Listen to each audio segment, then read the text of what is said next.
buat Tuhan selalu manis, biar pikul salib selalu manis. Ayo kerja buat Tuhan, sungguh senang-senang, dipanggil Tuhan selalu manis. Serahkan diri ke ladang Tuhan saudara, serta Tuhan selalu manis. Kerja buat Tuhan selalu manis, biar pikul salib selalu manis. Ayo kerja buat Tuhan, penuh senang-senang, dipanggil Tuhan selalu manis. Serahkan diri ke ladang Tuhan saudara, Tuhan selalu manis. Kerja buat Tuhan selalu manis, biar pikul salib selalu manis. Ayo kerja buat Tuhan, sungguh senang-senang, dipanggil Tuhan selalu manis. Serahkan diri ke ladang Tuhan saudara, serta Tuhan selalu manis. Kayaknya Ipi sibuk banget nih. Lagi repot ya? repot lah. Makanya nyanyinya kurang semangat, soalnya capek. Jangan gitu, kita kan kerja buat Tuhan. Iya, justru kerja buat Tuhan. Ipi, tahu nggak Oma ada di mana? Gimana ya? Duh, dari tadi Pak Sopir nyariin Oma, nggak ketemu-ketemu. Gak tahu, aku juga di mana ya? Sibuk banget sih Ipi. Emangnya ya, masak Oma? apa hari ini? Ipi masak apa hari ini? Hari ini masak apa ya? Lupa tadi masaknya. Terong belado kayaknya ya. Kok nggak ada dagingnya gitu? Enggak lah, lagi krismon. Ya ampun. Daging mahal. Oma marah-marah terus kalau dimintain daging. Dia maunya sayur-sayuran, kan sehat. Ya udah deh, Pak Sopir ngalah deh. Kan Pak Supir bisa makan. Yang Makan penting gak ada apa? pete, oke? Iya betul, boleh.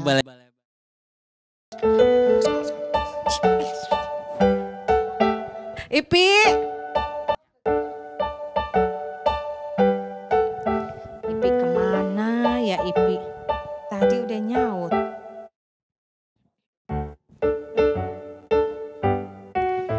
Ipi kemana Ipinya?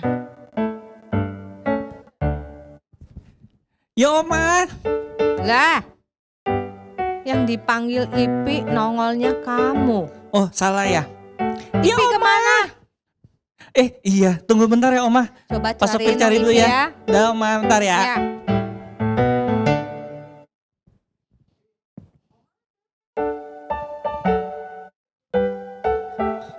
Oma ada apa? Pagi-pagi udah ribut panggil Ipi. Ipi, mau naikin gaji. Aduh Ipi, kamu sibuk banget di dapur ya? Sibuk, itu dapur kalau gak dibersihin kan kotor, banyak kecoa. Terus? ada semut. Kamu gak masak hari ini? Aduh Ipi, dari tadi, ya ampun. Kamu dari mana? Nyariin Pak Supir. Ipi. Iya. Aduh. Pak Supir dari mana? Nyari tadi di kolong mobil, jok mobil, terus di ruang tamu. Ruang tamu yang belah sono, kan rumah kita ada banyak tuh. Terus di atas pohon, di kolong rumput-rumput gak ada Ipinya. Kamu carinya sampai ke situ? Iya. Ya ampun. Aduh nih sampai ngos-ngosan, ya ampun Ipi. Kamu manjat pohon kali ya Ipi? Ipi dipanggil Oma Ipi. Kesana Ki, panggil Oma. Susah amat dicarinya. Iya nih. Udah, jangan pada ribut. Oma kenapa manggilin Ipi dari tadi sih? Oma lagi bingung. Kenapa? Bingung kenapa? Pegangan sini sama Pak Sopir. Oma tuh pengen ada rencana mau membiayai sekolah, mau bantu sekolah seorang anak sampai dia lulus kuliah. Setelah itu Oma mau bantu modalin dia untuk bekerja, begitu. Tapi Oma bingung, harus bantu anak dari daerah mana ya? Makanya tanya apa? Ipi nih, Daerah Sunda apa? Batak, Ini aja Oma dari daerah Sumatera. Sumatera Utara kan? Iya Batak. Batak itu Sumatera Batak. Utara. Iya benar. Iya. Anak dari situ aja Dari Oma. Medan. Iya Medan. Batak ya. Dukung anak dari sana aja ya Oma ya. Please. Gimana ya? Please. No. Kenapa Ipi? Kenapa? Aduh, logatnya tuh kalau orang Batak gitu ngomong keras-keras. Dia ngomong bisa kuping sakit, kepala sakit. Enggak gitu juga Ipi. Aduh, itu kalau orang Batak ngomong. Apa? Jiminten. Juminten kan orang Sunda, orang Jawa. Ya tapi dia panggil Juminten. Kalau ada di gitu. mana? Tapi kan lucu Oma. Ya jadi kita bisa ketawa-ketawa terus setiap hari. Oma, kalau ada di mana? Iya. Itu susah. Kamu Nanti tahu kalau aja logat Itu kalau orang Batak itu kalau bicara dia nyanyi lagu. Lagu Lagu apa? apa? Emang Ipi tahu lagu Batak? Nasona dohita nadua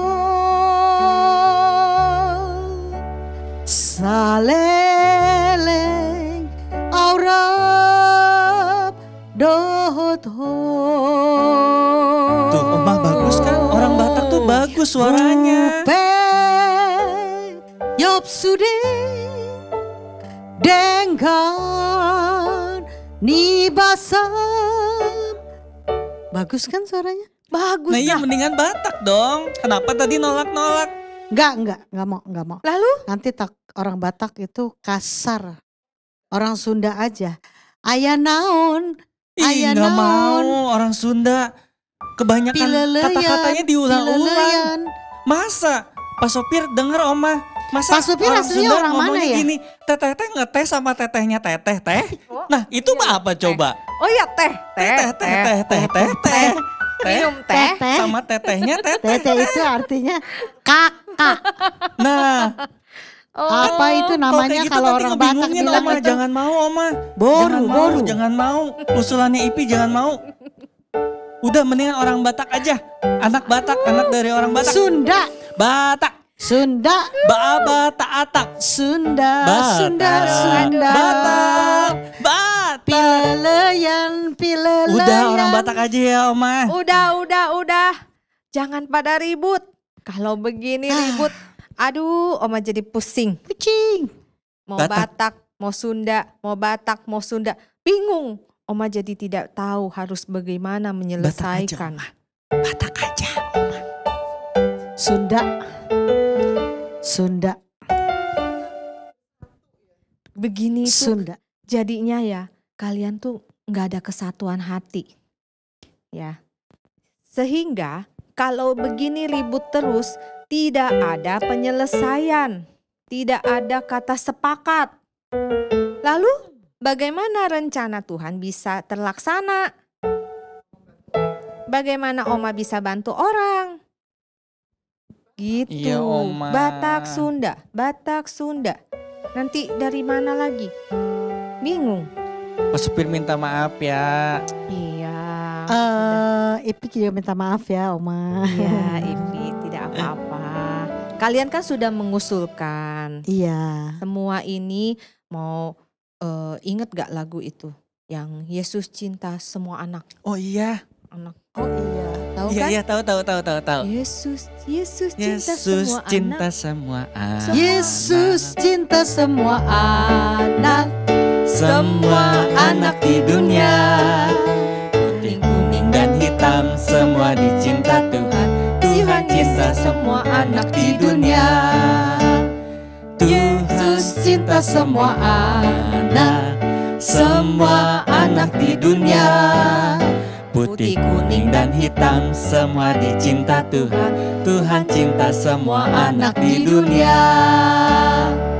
Tidak ada bedanya di hadapan Oh, Tuhan. jadi kita tuh jadi satu ya Oma ya, disayang Tuhan Iya, lagi. Betul. Apapun warna kulit, apapun bahasa yang kita pakai, Iya. tetap Betul. dicinta Tuhan ya. Betul.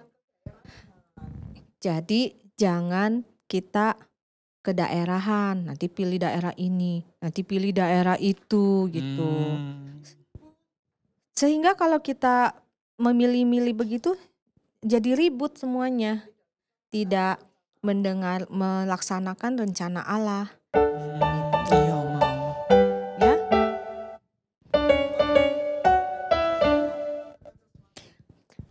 Oh iya, Oma dari tadi Pak Sopir lupa mau mengingatkan sesuatu buat Oma. Apa ya?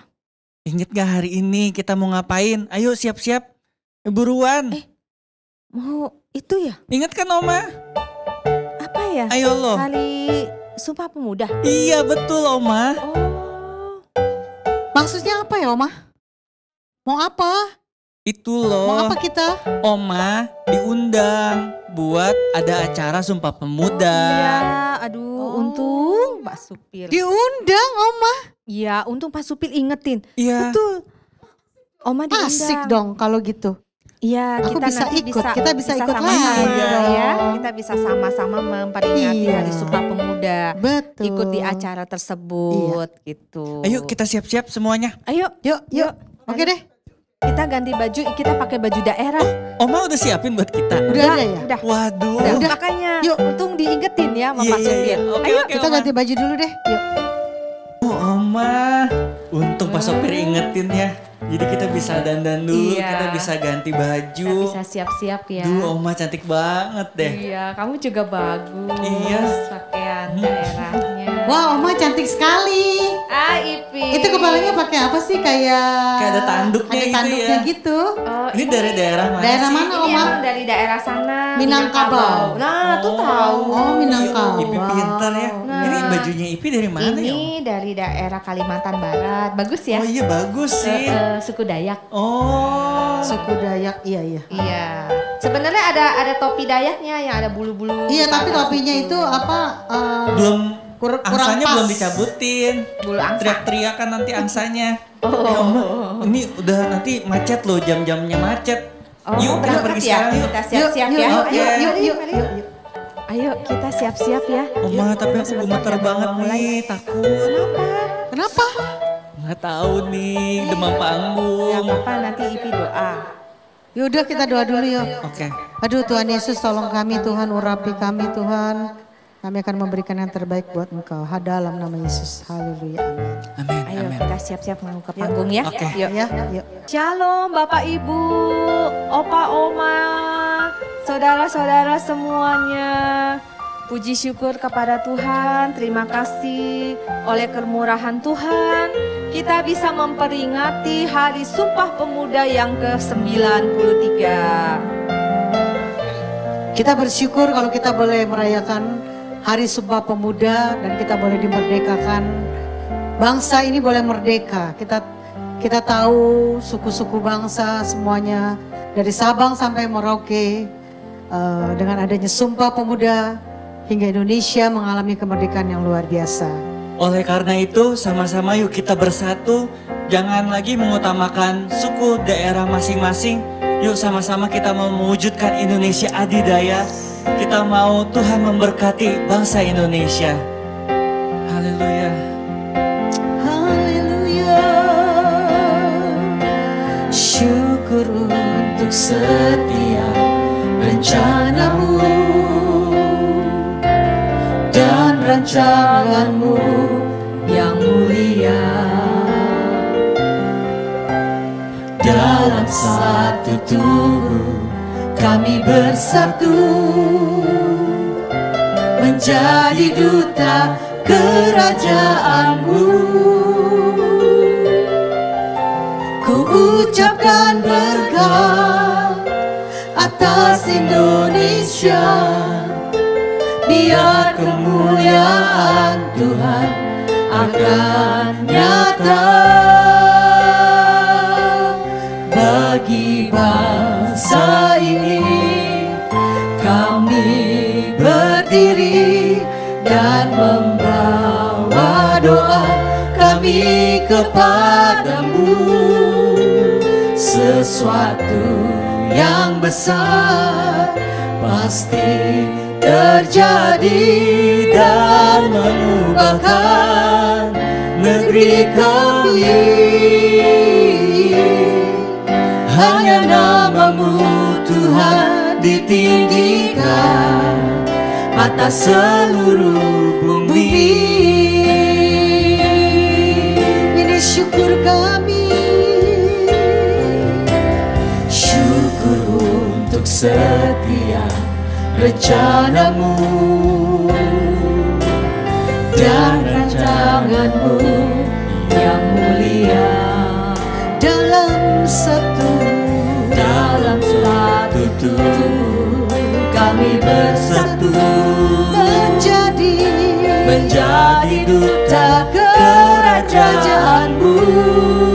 Kami mengucapkan berkat kami Tuhan, Ucapkan berkat atas Indonesia. Biar kemuliaan Tuhan akan nyata bagi bangsa ini. Kami berdiri dan membawa doa kami kepadamu.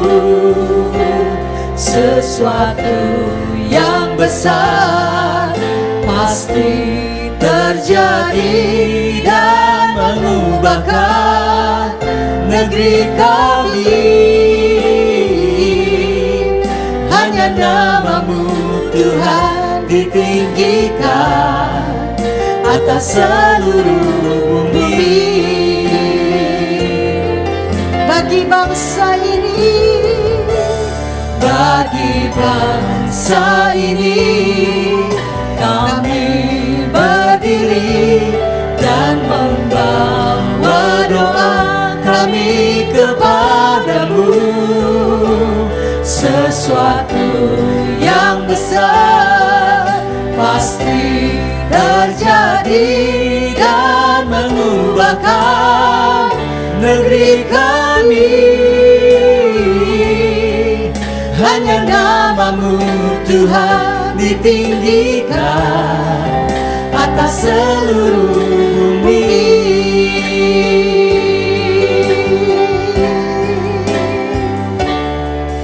Indonesia penuh kemuliaan-Mu. Indonesia penuh kemuliaan-Mu. Indonesia penuh kemuliaan-Mu. Sucilah Tuhan. Gereja kami penuh kemuliaan-Mu. Gereja kami penuh kemuliaan-Mu. Gereja kami penuh kemuliaan-Mu. Sucilah Tuhan. Keluarga kami, keluarga kami penuh kemuliaan-Mu. Keluarga kami penuh kemuliaan-Mu. Keluarga kami penuh kemuliaan-Mu. Sucilah Tuhan. Indonesia penuh kemuliaan-Mu. Indonesia penuh kemuliaan-Mu. Indonesia penuh kemuliaan-Mu. Sucilah Tuhan. Sucilah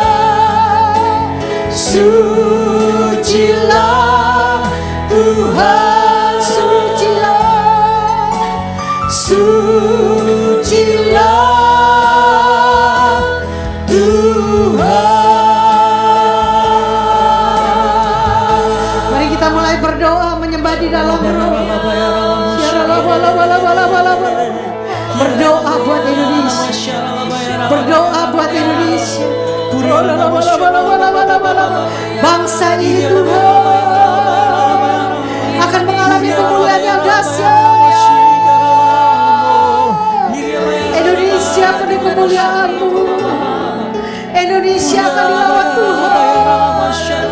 Keluarga kami akan dilawat Tuhan. Dari Samaria, Yudea sampai ke ujung-ujung bumi Tuhan. Melawat bangsa ini Tuhan. Kau yang berdaulat buat bangsa ini. Kami bersyukur kami boleh merayakan hari Sumpah Pemuda Tuhan. Dari Sabang sampai Merauke. Kau akan melawat bangsa ini. Melawat jiwa-jiwa yang terhilang. Kami percaya hujan pertobatan terus terjadi di bangsa ini. Terima kasih Bapa. Segala pujian, segala hormat hanya bagi-Mu Tuhan. Yang percaya boleh sama-sama katakan amin. Shalom Bapak Ibu Saudaraku yang kekasih. Saya senang berjumpa dengan Bapak Ibu Umas atau Usia Mas yang ada di Rayon 1D. Saya juga berterima kasih kepada Ibu Hana yang telah memberikan kesempatan ini kepada saya. Sebelum kita mendengarkan firman Tuhan, mari kita satukan hati untuk berdoa. Bapak, kami bersyukur buat hari ini Kau berikan kami kekuatan, kesehatan untuk kami tetap memuji, menyembah, berdoa kepadamu Bapak. Kalau hari ini kami diberi kesempatan untuk mendengarkan firman-Mu, biar firman itu menjadi kekuatan dan rema dalam kehidupan kami. Terima kasih Bapak untuk kasih setia-Mu dalam hidup kami.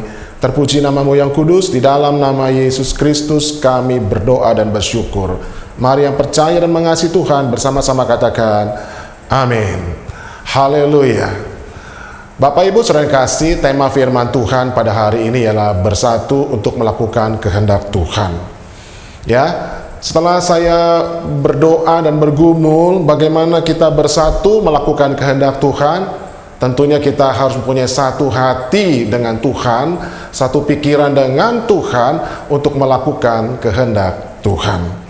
Nah, hari ini saya akan ambil dari Kejadian pasal 6 ayat 1 sampai dengan 9. Kejadian pasal 6 ini mengisahkan tentang seorang yang dipakai oleh Tuhan untuk melakukan kehendak Tuhan pada zamannya, yaitu Nuh. Nanti Bapak Ibu saudara kasih bisa membacanya ayat 1 sampai 9. Tapi hari ini saya akan membacakan ayat yang ke-9 untuk Bapak dan Ibu. Firman Tuhan berkata, inilah riwayat Nuh. Nuh adalah seorang yang benar dan tidak bercela di antara orang-orang sezamannya. Dan Nuh itu hidup bergaul dengan Allah. Puji Tuhan. Saudara, Nuh hidup bergaul dengan Allah. Nuh dikatakan intim dengan Tuhan. Nuh mempunyai satu hati dan pikiran dengan Tuhan. Hidup bergaul dengan Tuhan di dalam bahasa aslinya ditulis dengan kata halak, yaitu terus-menerus berjalan dengan Tuhan. Kalau kita membaca di Alkitab, ada dua orang yang hidupnya bergaul dengan Tuhan. Kedua-duanya hidup berjalan dengan Tuhan secara terus-menerus. Saudara, yang pertama kita melihat keturunan ketujuh dari Adam, ya, yang anaknya bernama Set. Kita kenal Adam punya anak yang bernama Habel. Habel dibunuh oleh Kain dan digantikan oleh Set. Henokh adalah keturunan ketujuh daripada keturunan Adam. Henokh ini merupakan representatif, ya, dikatakan representatif daripada orang Yahudi, ya, yang dikatakan hidupnya saleh di antara manusia. Saudara, kalau kita tahu orang Israel yang beragama Yahudi itu dan berbahasa Ibrani itu, ya, dia senang dengan angka-angka dan mengerti arti angka 7. Ya, mereka semua senang bermain dengan angka 7. Nah, Adam punya anak bernama Kain. Kain keturunan ketujuhnya itu bernama Lamek. Ya, tadi dari Set keturunan ketujuh Henokh, sekarang dari Kain keturunan ketujuhnya Lamek. Lamek adalah orang yang sangat jahat di zamannya, di puncak kejahatan manusia. Dia orang yang pertama kali berpoligami, ya, merendahkan nama Yahweh, nama Tuhan. Kalau kepada Kain dibalaskan 7 kali, maka kepada Lamek dibalaskan 70 kali 7 kali. Itulah sebabnya Lamek disebut dengan representatif orang yang jahat sekali. Henokh merupakan representatif orang yang saleh, luar biasa. Karena kesalehannya kita baca di Alkitab, maka Allah mengangkat Henokh ke surga. Saudara, Henokh itu berjalan sendiri, dia bergaul dengan Allah di zamannya. Nah, orang kedua yang hidupnya bergaul intim dengan Allah adalah Nuh yang kita baca tadi. Ya, orang yang intim, mempunyai kesatuan hati dengan Tuhan, maka Tuhan izinkan dia berjalan dalam kesendirian. Jadi Nuh diizinkan Tuhan berjalan dalam kesendirian. Gambaran dosa yang luar biasa pada zaman Nuh digambarkan dalam ayat 5 dan 6. Ayat 5 dan 6 berkata demikian. Ketika dilihat Tuhan bahwa kejahatan manusia besar di bumi dan bahwa segala kecenderungan hatinya selalu membuahkan kejahatan semata-mata, maka menyesallah Tuhan bahwa ia telah menjadikan manusia di bumi. Hal itu dikatakan memilukan hatinya Tuhan. Bapak Ibu saudara yang kasih, kecenderungan bukan sekedar kecenderungan, tapi kecenderungan itu dibuahi pada zaman Nuh dengan perilaku apa? Kawin campur. Mereka mengambil suami atau istri orang lain sesuka mereka sendiri. Amsal pasal 4 ayat 23 berkata, jagalah hatimu dengan segala kewaspadaan, karena dari situlah terpancar kehidupan. Jadi kalau kita tidak menjaga hati kita dengan segala kewaspadaan, ayat ini berkata, kalau tidak maka yang terpancar adalah kematian. Oleh sebab itu Alkitab berkata, jagalah hatimu dengan segala kewaspadaan, supaya terpancar kehidupan. Kita semua tahu, hati adalah pusat kehidupan manusia. Jika kecenderungan hati begitu jahat semata-mata, betapa mengerikan kejahatan di zaman Nuh. Kalau saudara membaca ayat 11 dan 12. Ada 3 kali kata rusak yang ditulis oleh Musa. Kejadian 6 ayat 11 dan 12 berkata demikian. Adapun bumi ini telah rusak di hadapan Allah dan penuh dengan kekerasan. Allah menilik bumi itu dan sungguhlah rusak benar, sebab semua manusia menjalankan hidup yang rusak di bumi. Jadi bumi di zaman Nuh rusaknya luar biasa. Karena Allah begitu kecewa, kemudian Musa menuliskan dan memberikan gambaran dalam kitab Kejadian kekecewaan Allah dengan bahasa Allah menyesal menjadikan manusia. Alkitab berkata, maka menyesallah Allah menciptakan manusia. Boleh saya bertanya kepada Bapak Ibu semua, bagaimana mungkin Allah bisa menyesal? Karena Allah itu maha tahu. Kemahatauannya sempurna. Sebab dia tidak bertumbuh dalam pengetahuan. Dia tidak bisa lebih tahu, tidak bisa kurang tahu, sempurna kemahatauannya. Kemahatauannya Allah itu kekal. Dikatakan, saya mau katakan kepada Bapak Ibu, Allah tidak bisa menyesal. Dalam 1 Samuel 15 ayat 29, ketika Samuel menegur Saul, ayat ini berkata, lagi sang mulia dari Israel tidak berdusta dan tidak tahu menyesal, sebab ia bukan manusia yang harus menyesal. Allah tidak bisa menyesal karena Allah tahu segala sesuatu. Tetapi perhatikan apa yang dituliskan oleh Musa tadi, gambaran yang dilukiskan, karena perbuatan manusia begitu jahat sampai membuat Tuhan tertekan, maka menyesallah Tuhan. Musa menggunakan gaya bahasa antrofonisme. Allah dibuat seakan-akan antropos atau manusia seakan-akan yang bisa menyesal. Bapak Ibu yang kasih, Nuh berjalan sendirian di tengah-tengah bangsa yang menentang Tuhan. Kejadian 7 ayat 1 berkata, lalu berfirmanlah Tuhan kepada Nuh, masuklah ke dalam bahtera itu, engkau dan seisi rumahmu, sebab engkaulah yang kulihat benar di hadapanku di antara orang zaman ini.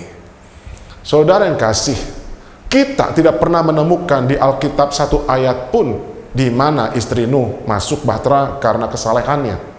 Kita tidak menemukan satu ayat pun di dalam Alkitab ketiga putra Nuh masuk ke bahtera karena kesalehannya. Alkitab hanya mengatakan Nuh orang yang benar di hadapan Tuhan.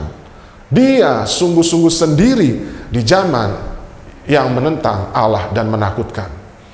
Zaman orang-orang yang berdosa dan jahat di hadapan Tuhan. Saudara yang kasih Bapak Ibu, waktu kita intim sama Tuhan, satu hati, satu pikiran, maka Tuhan memberikan kehendaknya kepada kita. Waktu kita melakukan kehendak Allah, maka Tuhan kadang-kadang izinkan kita berjalan sendiri seperti Nuh. Seolah-olah di sekeliling kita tidak ada yang mau mendengar dan tidak peduli.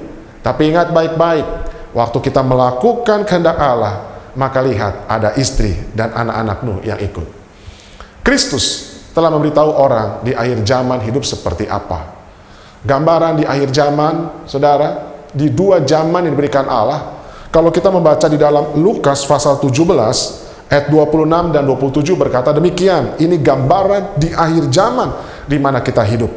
Dan sama seperti terjadi pada zaman Nuh, demikian pula lah halnya kelak pada hari-hari anak manusia.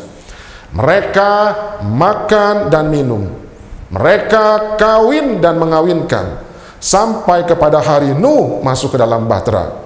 Lalu datanglah air bah dan membinasakan mereka semua. Kalau kita baca Lukas pasal 17 ayat 28, ayat 26 dan 27, maka aktivitas manusia di zaman Nuh itu hanya dua, yaitu makan dan kawin mengawinkan. Apa artinya saudara? Mereka hanya peduli makan dan kawin mengawinkan, hidup dalam bebas atau pergaulan bebas. Saudara bandingkan dengan Lukas 17 ayat 28 dan 29. Dikatakan demikian. Demikian juga seperti yang terjadi di zaman Lot. Mereka makan dan minum, mereka membeli dan menjual, mereka menanam dan membangun. Tetapi pada hari Lot pergi keluar dari Sodom, turunlah hujan api dan hujan belerang dari langit membinasakan mereka semua. Kalau kita melihat ada 4 aktivitas dilakukan oleh orang-orang Sodom dan Gomora, yaitu makan, mereka bisa berdagang, mereka bisa beragribisnis, dan ada konstruksinya. Jadi perbandingan yang dibuat Tuhan Yesus yang di dalam Lukas pasal 17 ini, ya, di zaman Nuh orang punya aktivitas hanya 2, yaitu makan, minum, dan kawin mengawinkan. Mereka tidak lebih baik daripada binatang. Bukankah food and sex aktivitas yang dilakukan oleh binatang? Itu sebabnya ketika mereka masuk bahtera, perhatikanlah, Allah lebih memilih binatang haram diselamatkan daripada manusia berdosa di zaman Nuh. Ya, kita lihat ada binatang-binatang masuk yang haram, ada babi masuk dalam bahtera, yang lain, tetapi manusia yang diciptakan serupa dengan gambaran Allah yang telah jatuh ke dalam dosa, justru Allah memusnahkan dengan air bah. Jadi aktivitas manusia hanya food and sex. Sesungguhnya peradaban manusia sudah berhenti. Untuk apa lagi dilanjutkan, saudara? Ya, itulah sebabnya Tuhan tidak memusnahkan bumi oleh karena Sodom dan Gomora, tapi Tuhan memusnahkan bumi dengan air, di air bah di zaman Nuh. Karena apa? Karena peradaban sudah tidak ada lagi dan tidak ada lagi kegerakan. Di zaman Nuh manusia menciptakan kejahatan puncak yang tertinggi. Ya, tidak ada seperti sekarang puncak yang tertinggi. Di zaman yang begitu buruk, Nuh berjalan, bergaul dengan Tuhan, intim dengan Tuhan sendiri. Namun tidak kompromi lagi dengan promosi dalam kehidupannya. Bapak Ibu sudah kasih, di dalam 2 Petrus pasal 2 ayat ke-5 firman Tuhan berkata, dan jikalau Allah tidak menyayangkan dunia purba, tetapi hanya menyelamatkan Nuh, pemberitaan kebenaran itu, dengan 7 orang lain ketika ia mendatangkan air bah atas dunia orang-orang yang fasik. Jadi hanya 7 orang yang ikut dalam bahtera Nuh. Begitu banyak manusia di bumi ini, tapi hanya 7 orang yang masuk dalam bahtera Nuh. Sekali lagi, orang-orang ya Yahudi senang dengan angka 7. Nuh tidak kompromi ya dengan keadaannya pada waktu itu. Ketika Nuh masuk dalam bahtera, di mana besannya Nuh? Dan di mana mertuanya daripada anak-anak itu? Saudara, Nuh tidak kompromi. Ya, Nuh bergaul sendiri di zamannya, berjalan sendiri dengan keluarganya. Bapak Ibu saudara kasih, banyak di Alkitab menuliskan bagaimana orang yang bersatu dengan Allah Tuhan izinkan mereka berjalan sendiri. Paulus diizinkan berjalan sendiri, 3 kali digocok oleh iblis.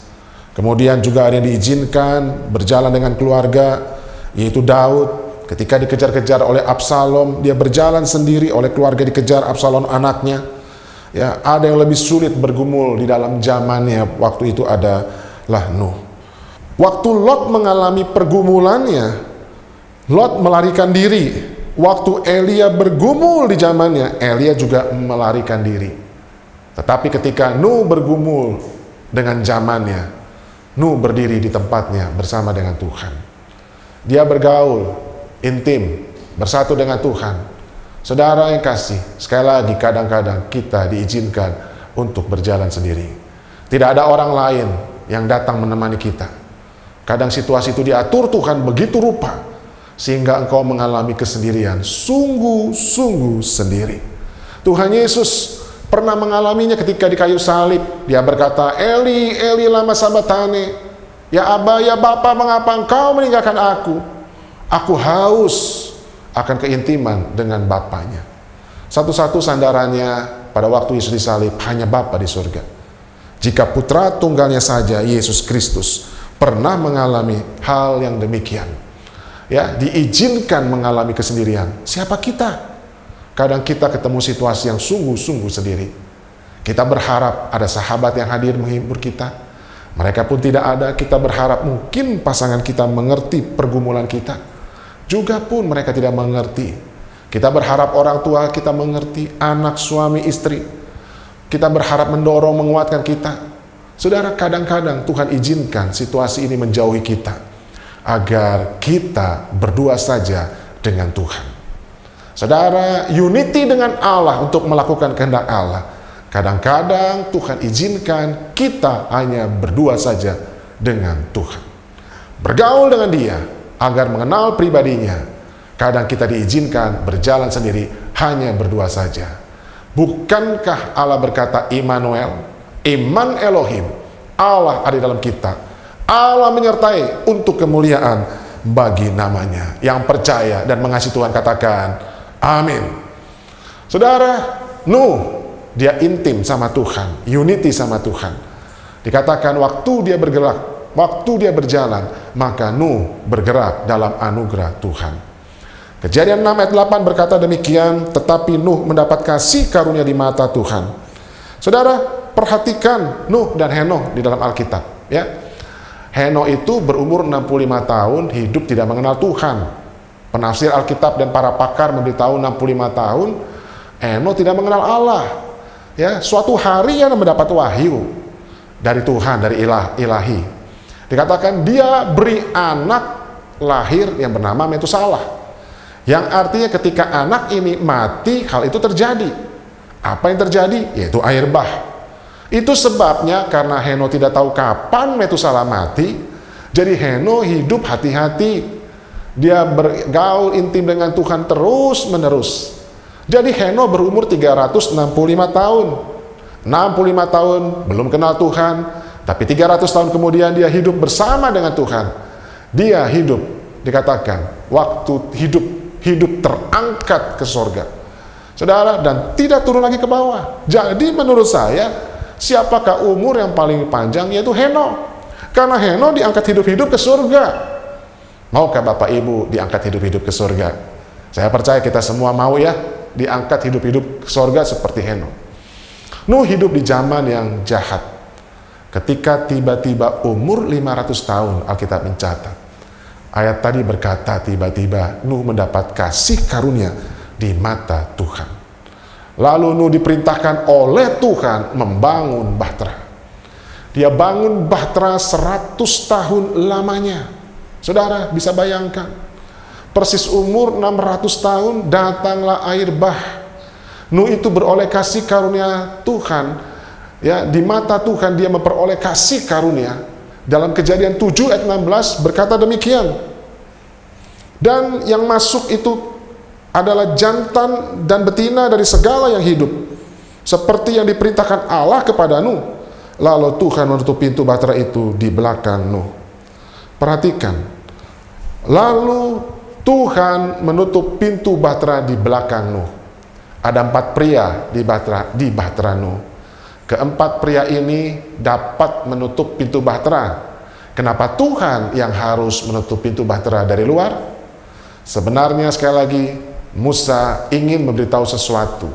Tuhan menuntun Nuh dari awal sampai akhir. Tuhan menuntun hidup Bapak Saudara.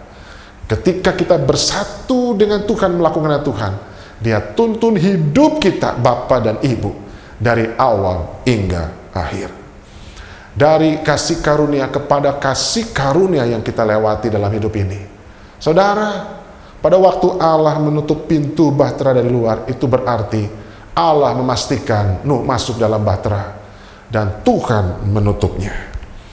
Setelah Adam dan Hawa jatuh ke dalam dosa, maka Tuhan membuat perjanjian anugerah atau covenant of grace. Perjanjian anugerah dimulai dari Nuh, nanti diulang kepada Abraham. Perjanjian anugerah diulang pada zaman Ishak. Perjanjian anugerah diulang pada zaman Yakub, pada zaman Daud, dan datanglah Kristus. Itulah perjanjian anugerah. Jadi di dalam Alkitab ada 5 pribadi yang menerima perjanjian anugerah. Yang pertama kepada Nuh. Kalau saudara baca Kejadian 9 ayat 12 ya sampai dengan 15, firman Tuhan berkata, dan Allah berfirman, inilah tanda perjanjian yang kuadakan antara aku dan kamu serta segala makhluk yang hidup yang bersama-sama dengan kamu turun-temurun untuk selama-lamanya. Busur kutaruh di awan supaya ia menjadi tanda perjanjian antara aku dan bumi. Apabila kemudian kudatangkan awan di atas bumi dan busur itu ditampakkan di awan, maka aku akan mengingat perjanjianku yang telah ada antara aku dan kamu serta segala makhluk yang hidup, segala yang bernyawa, sehingga segenap air tidak lagi menjadi air bah yang memusnahkan segala yang hidup. Perjanjiannya adalah perjanjian sepihak. Ya, perjanjiannya adalah perjanjian sepihak. Sebab disebut dengan covenant of grace atau perjanjian Allah. Perjanjian Allah yang berkasih karunia. Allah yang beranugerah kepada Nuh. Lalu janji itu dimeteraikan oleh sebuah tanda. Tuhan membentangkan busur di langit. Ya, apa itu busur di langit? Yaitu pelangi. Perhatikan, waktu Allah membentangkan busur di langit, maka tidak ada anak panahnya. Yang ada hanya busur saja. Kalau ada anak panahnya, maka itu peperangan masih terjadi. Tuhan berjanji tidak akan memerangi bumi ini lagi dengan air bah. Yang menarik dari perjanjian itu, ketika Tuhan membentangkan busur sebagai meterai dari janji itu, tanda itu bukan agar Nuh ingat akan janji Tuhan, bukan. Namun teks tadi mengatakan bahwa tanda perjanjian itu dibuat untuk Tuhan supaya Allah ingat perjanjiannya dengan Nuh. Bahwa makhluk di bumi tidak akan ada lagi yang dimusnahkan dengan air bah. Menjadi pertanyaan kita, kok Tuhan perlu diingatkan? Apa Tuhan bisa lupa? Saudara, kita ingat ya, yang menulis kitab Kejadian Musa. Musa itu adalah orang cerdas karena lebih 40 tahun dia berada di bawah bimbingan Firaun, Raja Mesir. Dia menuliskan kitab yang luar biasa, yaitu kitab Pentatuk, ya, 5 kitab pertama dari kitab Perjanjian Lama. Perhatikan dari kitab Kejadian, setiap kali dia menuliskan kata ingat, dia selalu hubungkan dengan Tuhan. Tuhan ingat Nuh, Tuhan ingat Abraham, Tuhan ingat Rahel. Jadi selalu dari Kejadian 1 dihubungkan dengan Tuhan, dan ketika dihubungkan dengan Tuhan selalu berkasus positif atau berkasus yang baik. Saudara, pertama kali kata ingat digunakan untuk manusia ketika Yusuf dijebloskan ke dalam penjara karena fitnahan daripada istri Potifar. Di situ ada juru minum istana. Ketika mereka bermimpi, nanti kalau sudah di istana ingat aku ya. Ya, kamu ingat aku dong. Apakah ketika mereka dipulihkan mereka ingat Yusuf? Mereka tidak ingat Yusuf. Ketika kata ingat digunakan untuk manusia, selalu berkasus negatif. Manusia lupa, saudara. Ya, tapi kalau kata ingat ditulis dihubungkan pada Tuhan, itu selalu berkasus positif. Manusia sudah ditolong dan tidak ingat kebaikan sesamanya pada waktu zaman Yusuf. Ya, juru minum itu tidak mengingat kebaikannya. Betapa sulitnya manusia bisa mengingat kebaikan Tuhan. Tuhan yang tidak terlihat, manusia saja yang terlihat kadang-kadang lupa kebaikannya. Jadi menarik sekali Musa menulis. Pertanyaannya ketika Tuhan membentangkan langit sebagai perjanjian, mengingat Tuhan akan janjinya kepada Nuh. Pertanyaannya, apakah Tuhan bisa lupa? Mungkinkah Tuhan bisa lupa? Perhatikan Ibrani 10 ayat 17 berkata, dan aku tidak lagi mengingat dosa-dosa dan kesalahan mereka. Penulis Ibrani ini di bawah ilham Roh Kudus mencatat dengan akurat, Tuhan tidak ingat dosa-dosa dan kesalahan. Kenapa? Karena darah Kristus yang kudus, sehingga anak Allah tidak mengingat dosa-dosa mereka. Ketika kita percaya dan ditebus oleh darah Yesus, dosa kita semua disucikan dari yang merah seperti kirmisi menjadi putih seperti salju. Nah, apa hubungannya dengan Nuh?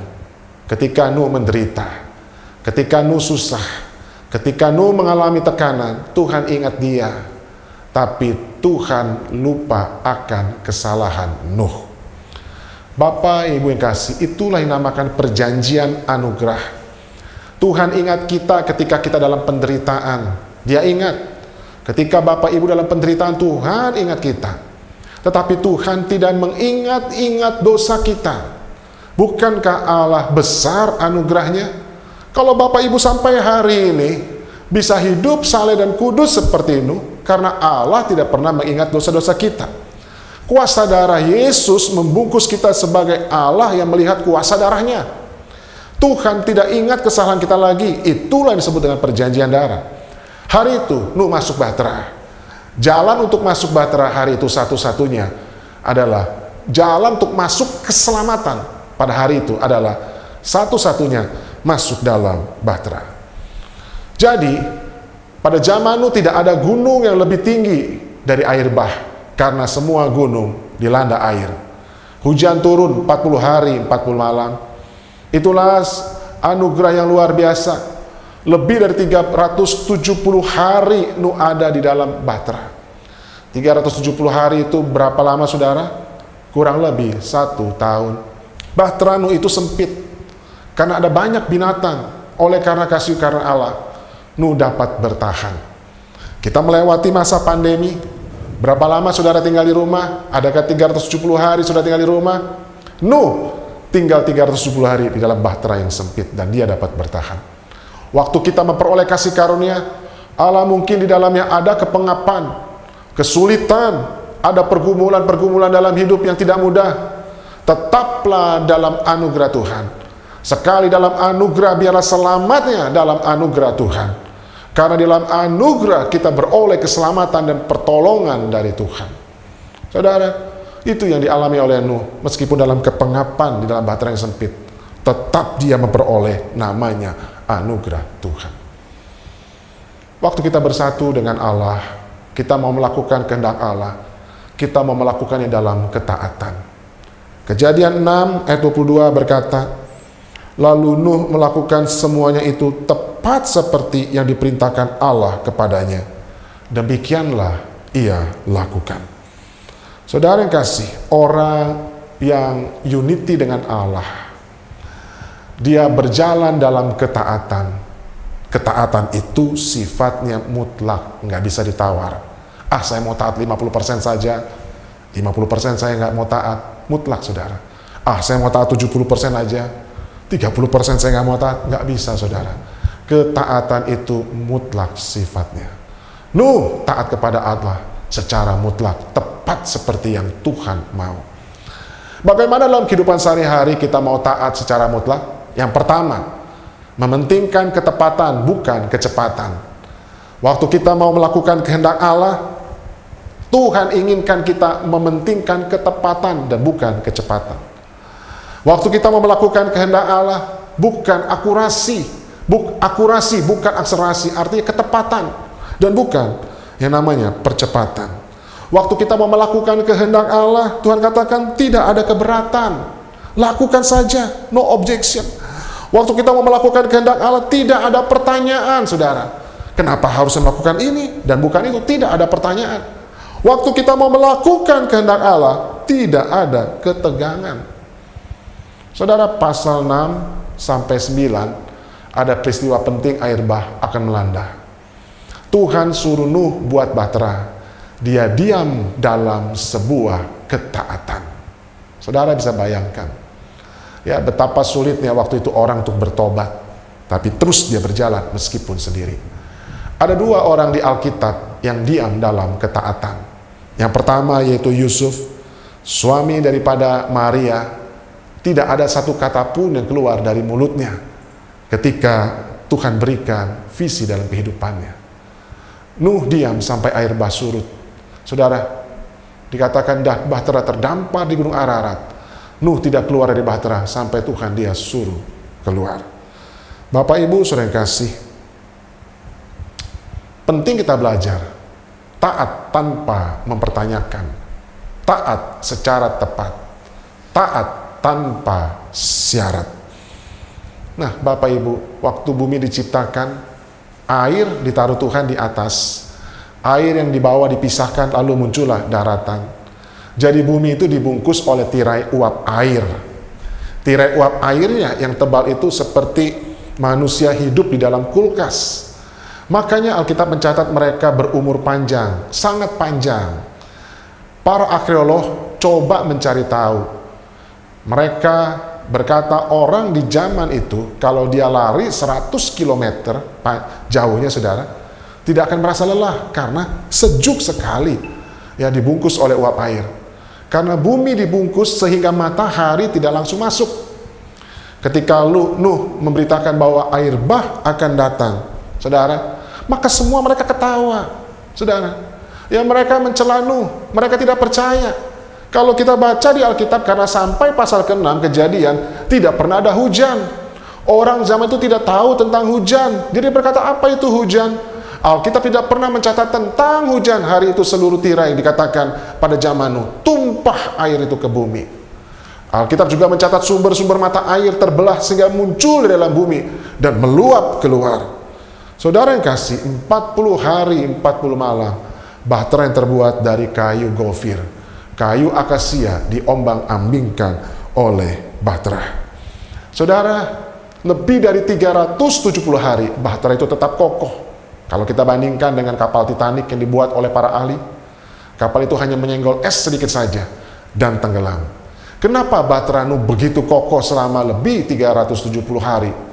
Karena dibuat dengan ketaatan yang presisi. Bapak Ibu saudara kasih, dari kisah ini kita bisa belajar dari hal yang paling kecil. Tuhan mau kita taat secara presisi, secara tepat dalam melakukan kehendak Allah. Jadi ketaatan itu mutlak, tidak dapat ditawar-tawar. Ada orang berkata, Tuhan, jika aku sembuh, maka aku akan melayani. Bagaimana jika tidak sembuh? Ada yang berkata, Tuhan berkati aku akan memberikan persembahan dan memberkati gereja di mana aku berada. Bagaimana kalau belum diberkati, saudara yang kasih? Nah, Bapak Ibu yang kasih, kita manusia hina yang beroleh kasih karunia. Bagaimana memberi persyaratan kepada Yang Maha Kudus? Kalau Yang Maha Kudus memberi persyaratan kepada kita, memang itu sudah seharusnya. Tetapi kita adalah manusia yang hina. Ingat di Alkitab ada Sadrak, Mesakh dan Abednego, ya, ketaatanmu dapat memberi kesulitan, tetapi jika engkau harus taat akan mendapat kemenangan demi kemenangan. Saudara, banyak orang berkata, aku sudah taat kok tetap begini. Kasus cerita dari Sadrak, Mesakh, Abednego, ketaatan dapat memberi kesulitan, tapi jika kita taat terus akan mendapat kemenangan demi kemenangan. Belajar taat tanpa syarat. Demikian firman Tuhan yang menuntut kita kepada unity untuk melakukan kehendak Allah. Kadang-kala kita diizinkan berjalan sendiri bersama dengan Dia. Kita berjalan dalam anugerah Tuhan, ya, unity dengan Tuhan. Yang ketiga dikatakan, maka kita harus taat secara tepat dengan Tuhan. Haleluya. Amin. Amin. Penyertaan-Mu sempurna, rancangan-Mu penuh damai.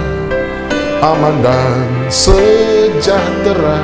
Walau di tengah badai, ingin ku selalu bersama, rasakan keindahan. Arti kehadiran-Mu Tuhan, penyertaan-Mu sempurna, rancangan-Mu penuh damai, aman dan sejahtera. Walau di tengah badai, ingin ku selalu bersama, rasakan keindahan. Arti kehadiran-Mu Tuhan, arti kehadiran-Mu Tuhan, arti kehadiran-Mu Tuhan. Bapa, kami bersyukur untuk anugerah-Mu yang besar, untuk kasih setia-Mu Tuhan yang telah Engkau berikan dalam hidup kami. Kami mau Tuhan unity dengan Engkau, hati dan pikiran kami, sehingga kami mau melakukan kehendak Tuhan dalam hidup kami. Meskipun Engkau izinkan kami berjalan sendiri hanya dengan Engkau, anugerah mulai menuntun kami, sehingga kami hidup dalam ketaatan. Urapi dan berkati Tuhan kami semua, Bapak, Ibu, para pengurus UMAS dari GBI Rayon 1D. Kami percaya di dalam nama Yesus Kristus, tangan-Mu menuntun kepada kami semua. Terima kasih Tuhan Yesus untuk anugerah-Mu yang begitu besar dalam kehidupan kami. Kami tetap setia kepada Engkau Tuhan. Haleluya, haleluya. Mari bersama-sama katakan, amin. Shalom Mama dan Opa, wow senang sekali ya kita sudah bisa beribadah merayakan Sumpah Pemuda. Lihat baju-baju kita ini, baju-baju daerah dari Sabang sampai Merauke. Wow dahsyat. Oma Opa senang kan? Jangan lupa setiap hari Senin jam 10 pagi itu langsung on. Videonya langsung on, HP-nya on semuanya. Ibadah UMAS tidak akan kembali dengan sia-sia. Sampai berjumpa di Senin yang akan depan. Oke, cayo Oma Opa. Lahirnya Sumpah Pemuda. Kita bersyukur ya buat peringatan Hari Sumpah Pemuda. Bangsa Indonesia kembali mendapat kesempatan merenungi dan mengambil nilai dari peristiwa tersebut. Oma, kenapa sih Sumpah Pemuda kok terus dan terus diperingati? Wah, penting banget Pak Sopir. Sumpah Pemuda merupakan peristiwa besar dan maha penting bagi bangsa kita. Begitu besarnya perannya sehingga boleh dikatakan bahwa kemerdekaan tidak akan diperoleh seandainya tidak ada Sumpah Pemuda. Kalau gitu, kita akan lihat sejarah Sumpah Pemuda yuk. Kalau begitu kita lihat sejarahnya ya. Mulai dari berdirinya organisasi kedaerahan ya. Nah, Sumpah Pemuda diawali dengan pergerakan mahasiswa Indonesia yang sekolah di negeri Belanda, yang dinamakan Perhimpunan Indonesia. Adapun tujuan dari Perhimpunan Indonesia ini adalah agar para mahasiswa sadar untuk memiliki semangat dalam persatuan dan kemerdekaan Indonesia. Selain itu, mereka juga bertanggung jawab untuk memimpin rakyat dalam melawan penjajah Belanda. Perhimpunan Indonesia ini dimulai pada tahun 1908. Ternyata pergerakan Perhimpunan Indonesia ini mendapat respon positif dari para pemuda di daerah di Indonesia. Pada tanggal 7 Maret 1915, para pemuda lulusan dari Stovia mendirikan organisasi pemuda yang disebut Trikoro Darmo di Jakarta. Mau tahu arti Trikoro Darmo? Artinya itu 3 tujuan mulia, yaitu budi, bakti, sakti. Para pemimpinnya antara lain R. Sukirman Wiryosanjoyo sebagai ketua, Sunardi Wongsonegoro sebagai wakil ketua, Sutomo sebagai sekretaris, dan sebagai anggotanya Musli, Musodo, dan Abdul Rahman. Pada tahun 1918, organisasi ini membuahkan banyak organisasi yang beraras lokal, kedaerahan, sehingga konflik yang terjadi dengan pemerintah Belanda lebih bersifat lokal, kedaerahan. Organisasi yang terbentuk antara lain Jong Java, Jong Sumateranan, Jong Minahasa, Jong Celebes, Jong Ambon, Jong Islametenbon. Wah, dari gambar-gambar tadi kita lihat semangat mereka luar biasa ya Oma. Tapi Jong itu artinya apa ya Oma? Ya begitulah. Sepertinya berarti pemuda ya Oma. Ya begitulah, lanjut ya. Nah sekarang kita mau lanjut dengan pertemuan yang diadakan oleh para organisasi pemuda saat itu. Yang pertama dinamakan Kongres Pemuda Pertama. Pada tahun 1926 berhasil dilaksanakan Kongres Pemuda ke-1. Kongres Pemuda ke-1 merupakan kongres yang bersejarah yang mana diadakan oleh para pemuda di Indonesia. Dalam kongres ini, para pemuda Indonesia mulai punya kerinduan dan komitmen untuk persatuan Indonesia. Bisa kebayang nggak kalau nggak ada Kongres Pemuda itu, wah bakalan nggak kepikir untuk bersatu.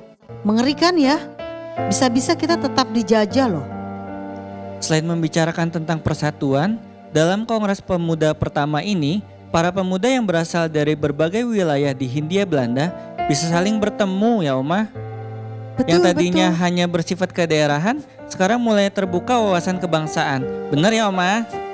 Iya betul sekali. Nah ini bagian penting dari Kongres Pemuda Pertama tersebut.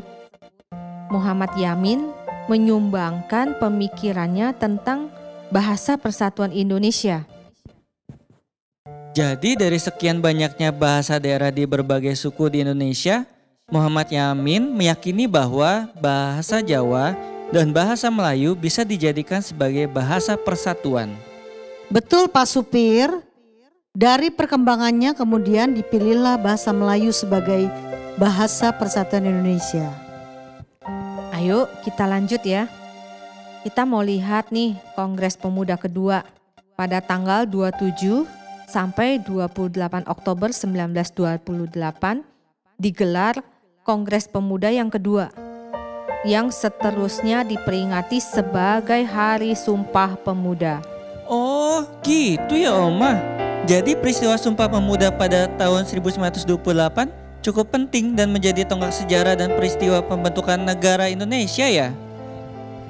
Wah ternyata Kongres Pemuda 2 ini berlangsung di 3 tempat yang berbeda di Jakarta. Dan dibagi dalam 3 rapat, seru juga ya. Rapat yang pertama pada hari Sabtu 27 Oktober 1928 dan berlangsung di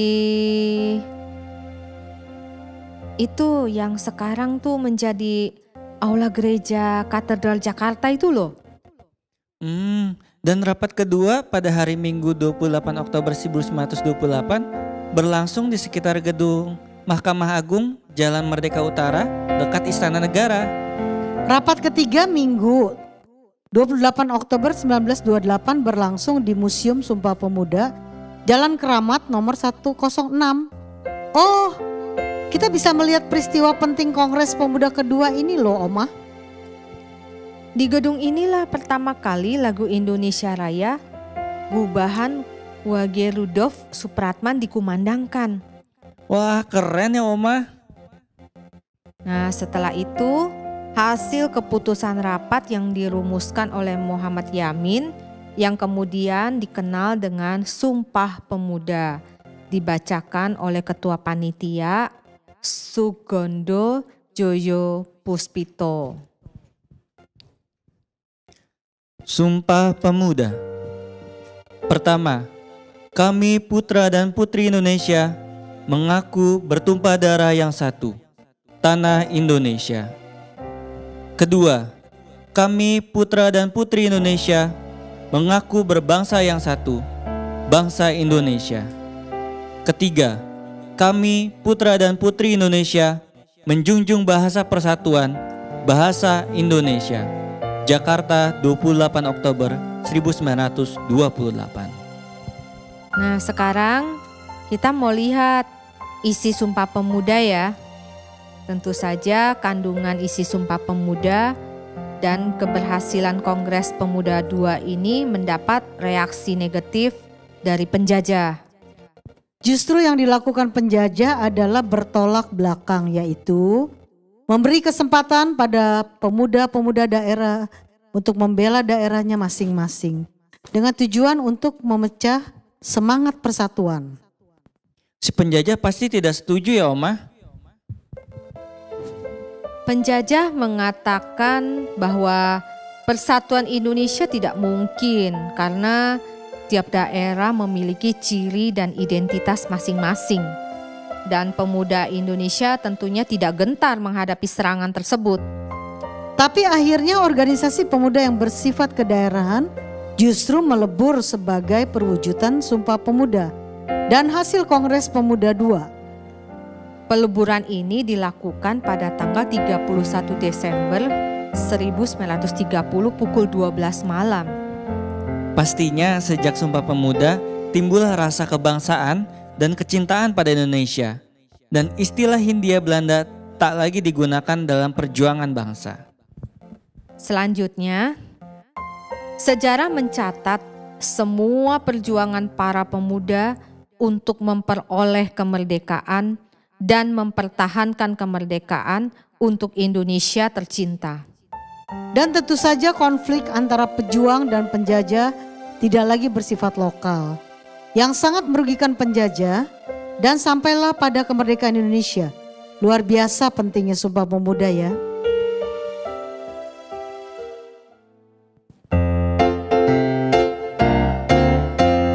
Bangun pemudi-pemuda Indonesia, lengan bajumu sing-singkan untuk negara.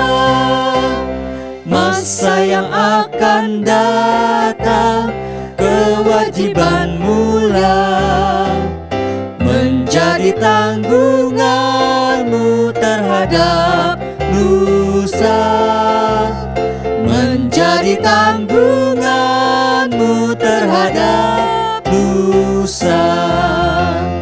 Bangun pemudi-pemuda Indonesia, lengan bajumu sing-singkan untuk negara. Masa yang akan datang kewajibanmu lah menjadi tanggunganmu terhadap nusa, menjadi tanggunganmu terhadap nusa.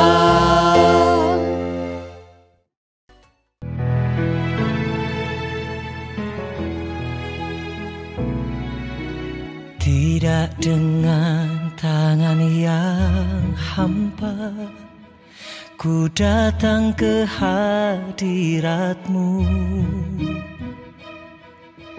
menyatakan rasa syukurku atas segala berkat. Mari Oma dan Opa, kita mau menutup ibadah kali ini dengan doa syafaat.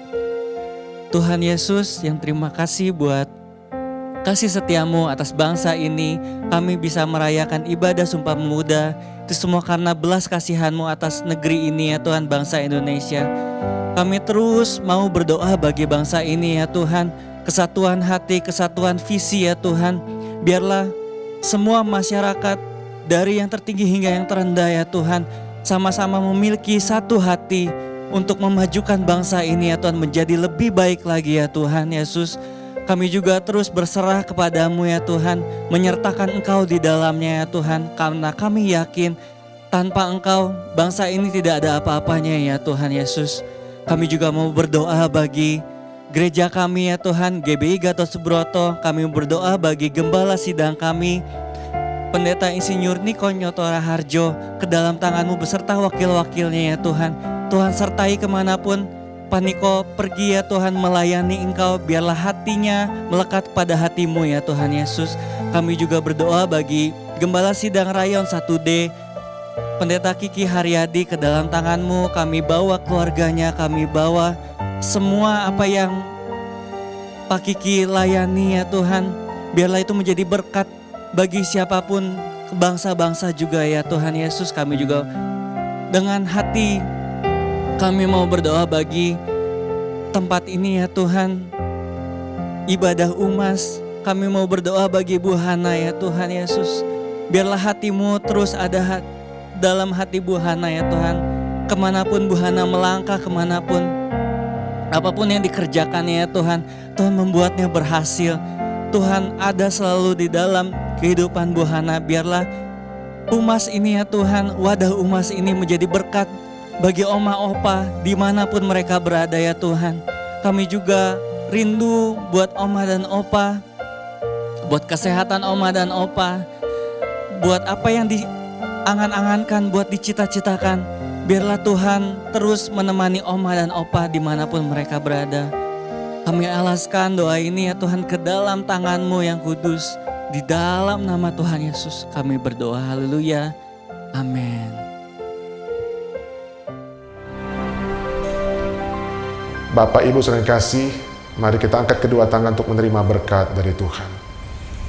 Kekasih-kekasih Tuhan, terimalah dan bawalah berkat damai sejahtera, kasih karunia berlimpah-limpah dari Bapa di surga, sukacita dan kebenaran dari Anak yang tunggal Tuhan Yesus Kristus, serta persekutuan yang manis dengan Roh Kudus menyertai kita semua hari ini, sampai Tuhan datang kali yang kedua, bahkan sampai selama-lamanya. Mari kita percaya dan mengasihi Tuhan bersama-sama, katakan amin. Tuhan Yesus memberkati Bapak Ibu semua. Sampai kita jumpa, Ibu Hana dan tim, Tuhan berkati. Terima kasih buat kesempatannya. Haleluya. Amin.